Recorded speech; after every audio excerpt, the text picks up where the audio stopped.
Isa lang gamis ang kailangan mo at meron ka ng quality na tulog. Hindi lang yan.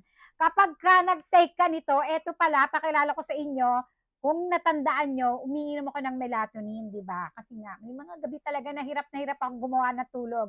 Kaya nagte-take ako. Alam ko may mga tao na takot o hirap uminom ng mga capsule o mga tablet, ayan. Ngayon, wala ka ng problema kasi eto na, o di ba? Ginawang ka na ng gamis. Parang candy na lang to. Ngunguyain mo na lang and then tulog ka na.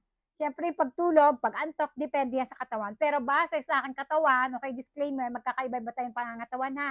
Ako, wala pang 30 minutes kapag ako ay ngumunguya ng gamis na to, aba, inaantok na ako. At hindi lang yan ha.